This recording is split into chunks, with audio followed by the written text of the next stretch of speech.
Hey, what's going on, guys? Welcome to Frank Analysis. I'm your host, Franco. I just want to apologize for earlier. We attempted to stream an interview with Cory Morningstar, and we had some technical issues. Fortunately, though, I was able to record that interview. So I will play that for you guys right now. I will start with the introduction, which also got cut off. We started the recording with the first question. So I'll just start with the introduction of who Cory Morningstar is for people who don't know. She's an independent investigative journalist, writer, and environmental activist from Canada. Her work focuses on ecological collapse and exposing the nonprofit industrial complex. You can find her work on The Wrong Kind of Green, The Art of Annihilation, and Counterpunch.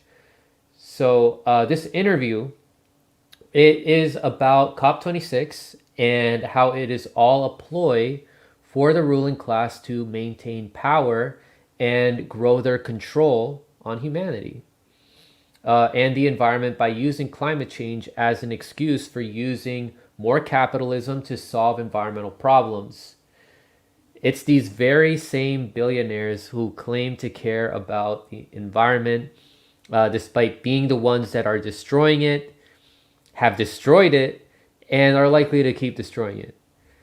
So this is a very broad topic. So this interview will serve as an introduction for many of the audience who are not that familiar with the tactics these billionaires are using, how they use nonprofits as a vehicle to dupe people into thinking they are helping the environment, and some of what was revealed at COP26, which is also known as the 2021 United Nations Climate Change Conference. So with that introduction out of the way, I will play the interview for you guys. There's going to be two parts to it, all played here in the very same stream. However, the full version of it will be on Rockfin. I will stop the stream when it gets to certain issues that YouTube tries to get my channel taken down for. It has to do with the Roni Rona. So let's get started with that, guys. Hope you enjoy. All right, there we go. So Cory, I want to start by asking you some of the ways in which we got here. You have written a series on how billionaires use young charismatic activists like Greta Thunberg to dupe well-meaning people into helping billionaires obtain more power and control over our lives by making them think they are helping with environmental activism. So can you tell us about this and how this ties with COP26? Sure. I mean, if you go back to 2009, there's a group called the Climate Group, and it was created by the Rockefeller Foundation, all these different entities. It's this massive corporate entity of all the most powerful corporations on the planet. And if you go back to 2009, they did a Climate Week New York. And in that, there was a group called Tick, Tick, Tick. And it took me a long time to figure this out, who was behind Tick, Tick, Tick. But it was actually Greenpeace, Avaz, Oxfam, about 20 NGOs. And when they went, so that year at COP15, they actually sort of, it was like an umbrella group for everybody there. They completely controlled the message and the narrative. And at that conference, they actually demanded a full 2 degrees, like for the global temperature not to exceed a full 2 degrees. And at the same time, you have the G77 and the small island states demanding 1. So you have the NGOs actually demanding double what these, what the most vulnerable groups were demanding. And, that really struck me. And so I watched how hard they worked to basically make those the small island groups and the G77 itself invisible. And so that's when I stepped back, from all the groups I worked with. Like I said, I was really in deep into this whole, sort of liberal indoctrination. And that's when I stepped away to try to figure this out and started to colonize my mind. Are you there? Yeah, I'm here. Okay. Yeah. Sorry, I just didn't see you. And so, yeah, and so that's where it started. And then what I was just saying about 2009, New York City, UN, all these massive groups from all over the world. At that time, if you go back, people will remember how they were really, really resistant to the climate narrative. But then what happened, they really took the whole environmental movement under their wing, and they started pumping like, massive, massive quantities of money into it.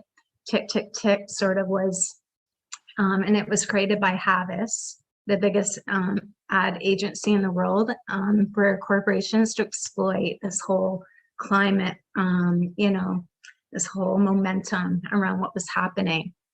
And so at that New York, it's called Climate Week New York by the Climate Group. Well, that was created by Callum Reeve, who works for, he's with the United Nations, World Bank. He does work, he has a storytelling creative agency. He works with all these, like the Climate Group. WWF recognizes him as the co-founder of the Climate Group, actually, if I have that right. That's somewhere, I have that somewhere here. Sorry, my head's so full of information.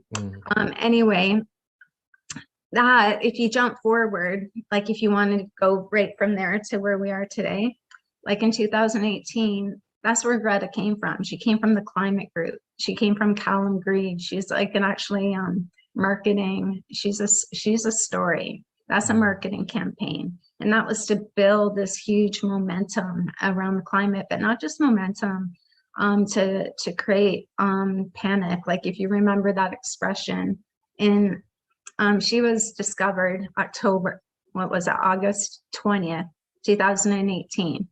Now, the person that helped do all this, his name was Ingmar Rentzhog in Sweden. When he found Greta sitting on the sidewalk, there was an international film crew there filming it, right? So this is not, this just didn't happen. This was all ready to go.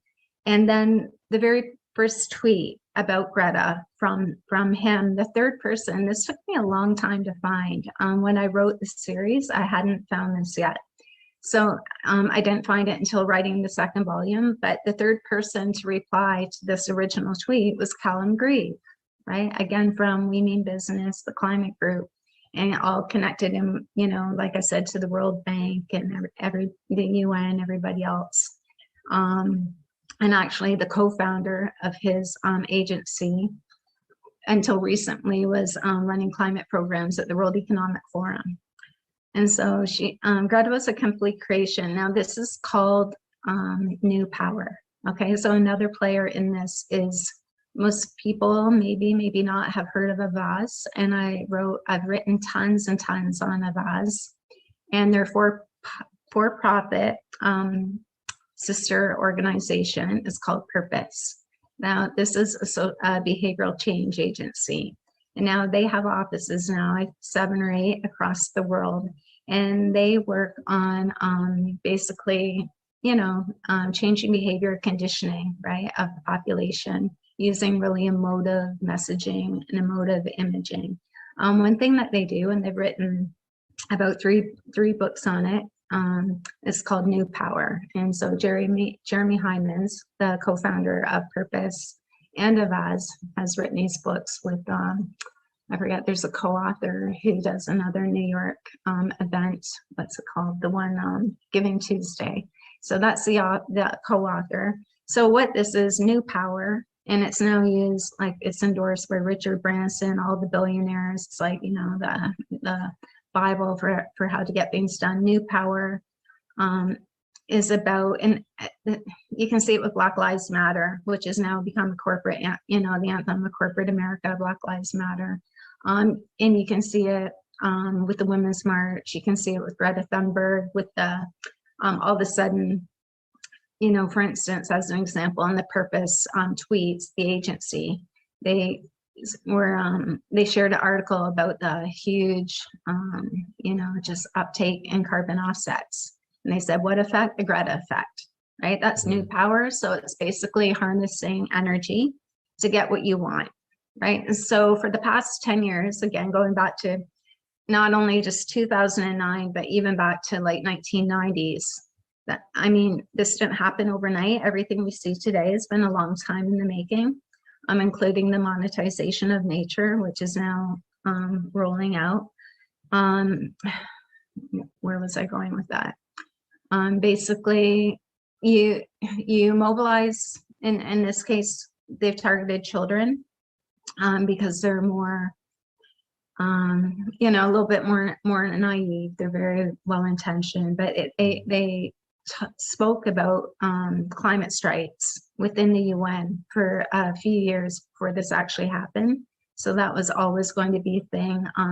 That February of 2018, before Greta was discovered, she was on a phone call with Al Gore. He's one of the key people, the key people behind the New Deal for Nature that was launched with the World Economic Forum and the World Wildlife Fund. Again, this is the privatization of nature, global in scale. So all life will be commodified, quantified in a monetary sense. So Greta is the #1 influencer. The children and the youth have been brought in. There's also global shapers through World Economic Forum. Greenpeace helps with that as well. Even a lot of leaders now all over the world have come out of the World Economic Forum. So I know I'm going all over the place because this is sort of, you know, really, it's a lot, but yeah, the new power is organizing the energy, harnessing the energy. And so you have, you know, sort of like, it creates the illusion that there's this huge democratic thrust to force, you know, the solutions for climate change. And then the solutions that they want to basically, you know, roll out and get out there, it looks like they're giving them to us. Okay, so new power is about harnessing energy to get what you want. I mean, that's what they call it. So it's a lot of theater. It's like the whole nonprofit industrial complex, you know, which is like a huge army across the world, all working together to achieve these things. And you have to think of it as one big machine: the media, the nonprofit industrial complex, and the corporations themselves, in tandem with the ruling class and global finance. So another way in which, you know, these billionaires dupe people is by making them think that the solution is to just simply switch to alternative forms of energy, like solar panels, windmills, electricity, even though these alternative sources still require overexploiting resources. They still require obtaining these resources from countries in the global south, resources like cobalt, lithium, nickel, and copper. They have to take these resources from countries in South America, Africa, Asia, in order for these companies to keep growing financially. So how true is this? And isn't the solution not tackling the root problem, which is the current capitalist and corporatist system that we have and that we need to change? And shouldn't the focus be more on energy reduction?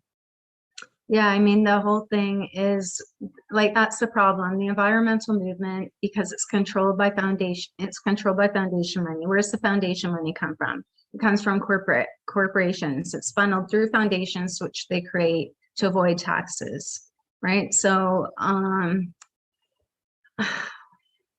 yeah, sorry, I just sort of lost my train of thought because I'm so tired right now. It's okay. So the problem is, you have corporate ideology, and you have corporate oversight, and you can't, everything's delivered in increments. All your millions of dollars is delivered in yearly increments. So if you step out of line, you'll be cut off the funding. Not only that, you become sort of like another unsustainable component in the system, right? You get a big office, you hire staff, you hire employees, you know, you have travel now, and you become and so you become dependent on the system, right? And so you can't afford like not to, you know, fall in line. It's you don't have to be told, you know, what your boundaries are. And so it's you know, completely managed in that way. So yeah, so we just had the COP26, and what aren't we talking about? Militarism, right? The biggest, you know, like, that's insane not to talk about the military. It's the biggest source of I mean, the Pentagon uses more oil than most countries, and I don't have those numbers right in front of me. But I mean, it's a massive, massive, massive contributor. So if the environmental movement not built on, a foundation of anti-capitalism, anti-imperialism, anti-militarism is useless. We'll never get anywhere, never. So it's almost it's almost like a waste of time. Why are we talking about this if we're not going to attack the fundamental systemic problems, right? And yeah, capitalism, we can never ever mitigate climate and mitigate the biodiversity loss within the system that destroyed it. Like that's impossible, right? And so it's and I don't know how many years and decades it takes to figure that out. So it's really frustrating. But I mean, system does, right? These people to believe you can reform it and that you can work on this, and and it's also incremental and non-effective. I mean, again, that's why they put trillions of dollars into this non-profit industrial complex, because we're all distracted and they continue, the status quo continues. The same people that have destroyed the planet continue to destroy the planet and will continue to destroy the planet. And it's an imperial project. It's a colonial project, right? So if you're against imperialism, you should want nothing to do with this. We're looking at, building, it's a massive amount. I mean, the amount of minerals and metals needed for the fourth industrial revolution architecture exceed what's even possible. That's why now they're looking to go into the oceans and mine the oceans. So how does anyone think that we can save the climate by mining the oceans? The oceans are the biggest carbon sink on the planet, right? Like, none of this makes sense. You can't mitigate climate by creating, something like, I don't know, 40 times the amount of minerals and metals will be needed. The infrastructure is massive, a doubling of the world's infrastructure within 10 to 15 years. How does that mitigate climate change? Give me a break. Like, that's just common sense. That can't happen. And so, yeah, like you said, it's the wrong discussion, right? And it's always about framing the narrative. If you can frame it, you can sell it. So so they talk about energy. And when they talk about energy, they keep it focused on things that are palatable to the public: shiny windmills, shiny solar panels, right? They're not talking about carbon capture storage, right? Which will reinvigorate dead oil wells. They're not talking, I mean, that's the big one. Carbon capture storage is the biggest thing that no one has their eye on. And that's where trillions of dollars will go in nuclear. And then the third one, which is horrific, is biomass, bioenergy, carbon capture storage. And so the other day, like, they talked at COP26 about, the leaders pledged deforestation by 2030. They made that announcement in 2014 or 2016. It's not even a new announcement. Why don't we stop it now? Why are we going to wait till 2030? But it's a lie, because the bioenergy, carbon capture storage, is dependent on burning trees and harvesting. You know what I mean? Mm-hmm. This is just like a suicide pact. Yeah, it's ironic that they're calling these forms of energy sustainable when it's unsustainable. I mean, you've also talked about, like, on your Twitter, you've researched this one company, I think it's called Cobalt Metals, right? And how they say that we need all the world's reserves, like cobalt, nickel. So they're admitting that there's not enough resources out there for this corporation, that they need all these resources for themselves. And you mentioned how this is not even protecting nature. This is the complete annihilation of it. So you also talk about how you've also discussed before about how this discussion on net zero, that we have to get to net zero emissions, isn't really a real solution. But this is something that was being discussed in COP26 in the World Economic Forum. So what are the flaws with this net zero talking point? And is this even a realistic Zero goal? has nothing to do with zero emissions, nothing. Net zero has nothing to do with zero emissions. Net zero is carbon markets. Even before COP26 and everything, like it's another thing that no one's watching, right? Everyone's hysterical about COVID and everything else. Meanwhile, they're rolling out the fourth industrial revolution architecture. They're putting it into place. We're completely distracted, right? And I mean, that's par for the course. I saw that with the Keystone Pipeline project as well.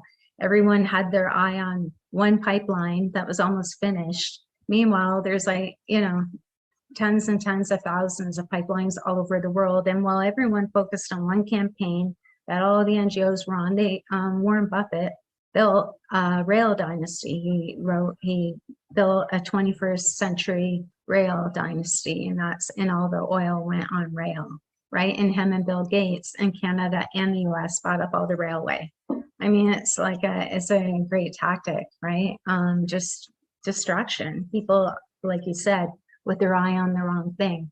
So net zero is all about carbon market, same people, Mark Carney, Cobalt, Bill Gates, Richard Branson, Bloomberg, Elon Musk, Bezos. I mean, Jack Ma, they're, what's his name?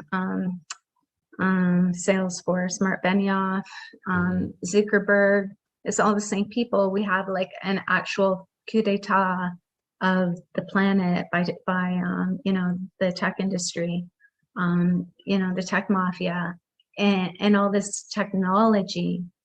I mean, what would we do? We have to look at the environment as though we don't have that technology. What would we do if we didn't have that technology? How would we solve these issues, right? And then they frame it like it's the people, it's you, it's your fault, right? It's your fault. Oh, what can you do to change your behavior? You're using too much water on your toothbrush.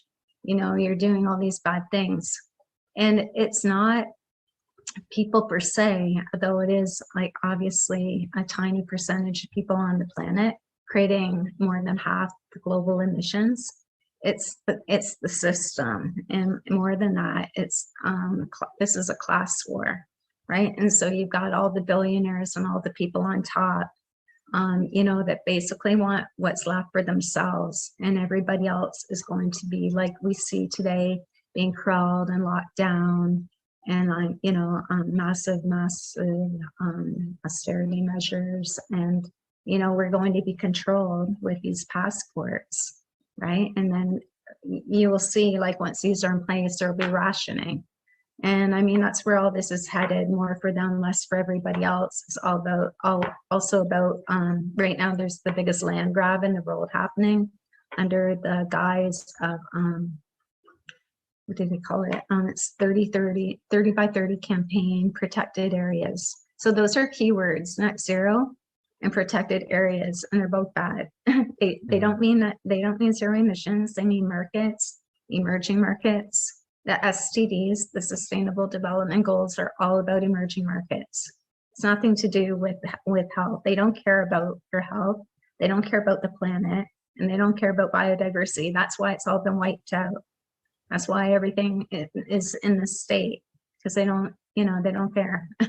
And they care about money, right? And that's what a corporation does, and that's its legal function. So yeah, it's hard to understand why people have faith in these institutions and why they have any trust left in them. So that's the part that really frustrates me. But everyone starts somewhere. So Yeah. And before we move on to the Rockfin only stream, or Rockfin and Odyssey only part of this interview, I do want to ask you, Cory, what solutions do you see with all this? Because before we tie this in with what's happening with the Rona and the passports and the digital IDs, what do you think is the solution to all this? to the climate crisis, right? To informing people, how can we stop relying on these corporations that are united right now with the governments of the world? Yeah, I mean, our governments are on their knees to corporate power. It's become fascist, right? Where the Hmm. state and the corporate power merged together. I think at this point, like obviously in capitalist countries, there's no we can't reform the system. So I think, based on how where things are now, that we have to build now parallel systems that we can work in within our communities. I mean, it's really tricky right now because we're trying to get the message out. And to do that, we've become accustomed to using the computer and all this technology. And by doing that, we've actually created these huge platforms that are now censoring us. And soon we won't be able to share anything on most of them, even though, I mean, that was our labor, right? That they stole and created them all. And so master's tools, although it's very, very useful, or at least it feels useful to be doing this, at the end of the day, that's not really community organizing. And I don't think we're going to achieve anything. Everyone on their keyboards every day. I mean, Hmm. I mean, if you're Bill Gates and everybody, and you're looking, okay, well, what are they doing? Oh, everyone's madly typing on the keyboard. That's not really a threat to power, Right. right? Like we have to actually go out and do things that we can't even talk about on this medium, right? Things have to be done that we can't discuss here. But I think most people know what those things are because like we're out of time and things are getting really, really grim. And soon we won't be able to do anything, right? Because there'll be too much surveillance in place. Yeah, they're ramping up the surveillance, and they need a lot of these technology, a lot of these resources that we discussed about, in order to have all these surveillance technologies. So I want to tie this all in with these green passes and how they're using these COVID. All right, so at this part of the interview, uh, it can only be done on Rockfin. It'll be up on Odyssey as well. Uh, as what was indicated there, I was about to say, the Rona. So check the rest of this out. The link to the stream for where I'm going to broadcast this recording is right there. It's pinned in the chat. And for everyone in the Rockfin chat, just sit tight. So see everyone on YouTube. Check out the recording, the rest of this interview on Rockfin.